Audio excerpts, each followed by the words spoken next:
नमस्कार, मी संजय वरकड. आपण पाहतात न्यूज यात्रा.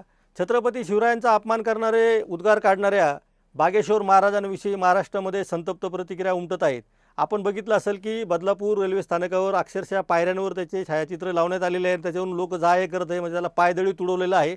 त्यामुळं महाराष्ट्राला बाहेरच्या लोकांनी येऊन ज्ञान शिकू नये अशा प्रकारची प्रचंड मोठी भावना महाराष्ट्रामध्ये निर्माण झालेली आहे. आणि छत्रपती शिवरायांच्या निमित्तानं त्यांचं महत्त्व कमी करणं आणि रामदास स्वामीचं अवाढव्य महत्त्व करण्याचा जो भाजपचा अजेंडा आहे, त्याला मोठा धक्का या निमित्ताने लागलेला आहे. भारतीय जनता पक्षाचाच अजेंडा आहे, त्यामुळे भारतीय जनता पक्षाने सावध व्हावं असं आता महाराष्ट्र त्यांना बजावत आहे.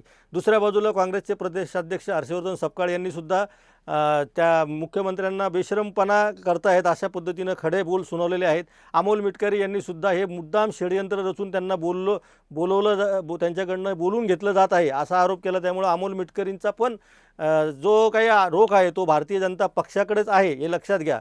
त्यामुळे हे असं करणारे जे आहे RSSची जी विचारधारा आहे ती ज्या पद्धतीनं कार्यक्रम राबवत आहे ते आता एक्सपोज होत आहेत आणि विरोधक मात्र महाराष्ट्रामध्ये तुटून पडत आहे. आमदार संजय गायकवाडांच्या विषयामध्ये अजूनही महत्त्वाची कारवाई झालेली नाही. त्यांना अटक करण्याची मागणी होत असतानाच आता बागेश्वर महाराजाचं प्रकरण पुढे आलेलं आहे. नेमकं कोणी काय प्रतिक्रिया दिलेलं आहे, ट्विटवर काय लिहिलेलं आहे ते आपण एकदा बघूया. रामदासांची आणि छत्रपती शिवाजी महाराजांची उभ्या आयुष्यात भेट झालेली नाही. ते एकमेकांना कधी भेटलेले नाहीत. त्यांचा कार्यकाळ जो होता, कालखंड जो होता तो पण वेगवेगळा आहे असं अनेक इतिहासकारांनी सांगितल्यानंतरही हे जाणून बुजून रामदास स्वामींना छत्रपती शिवाजी महाराजांचा गुरु करण्याच्या का मागे लागलेले आहेत? छत्रपती शिवाजी महाराजांची जन्मतारीख बदलण्याचं कट कारस्थान हे सारखे का करत आहेत?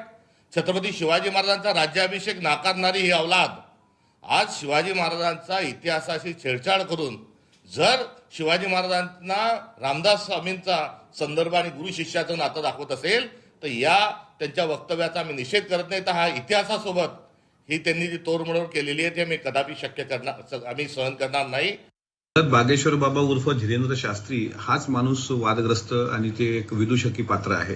महाराष्ट्राच्या इतिहासावर आणि छत्रपती शिवाजी महाराजांच्या बाबतीत जर आपल्याला अक्कल नसेल तर तसं ज्ञान त्यांनी पाजळवू नये. कारण हा महाराष्ट्र आहे, इथल्या सर्व लोकांना सत्य इतिहास माहीत आहे. म्हणजे तो बाबा म्हणतो म्हणून आपण खरं मानावं असं होत नाही.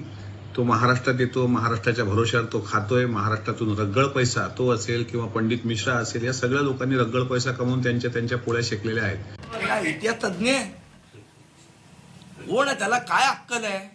आणि अक्कल नसलेल्या लोकांच्या बद्दल आपण का चर्चा करतोय? त्याचं काय ऐतिहासिक काही त्याच्यावर डिग्री आहे का? त्याचा अभ्यास आहे काय आहे त्या बागेश्वर महाराजाचं? रामदास स्वामीच्या चरणी त्यांनी दिला होता असं खोटं विधान इतिहासात कोणी वाचलं नाही आहे. असं विधान या मूर्ख भोंदू महाराजांनी केलेलं आहे. तो महाराज नाही आहे.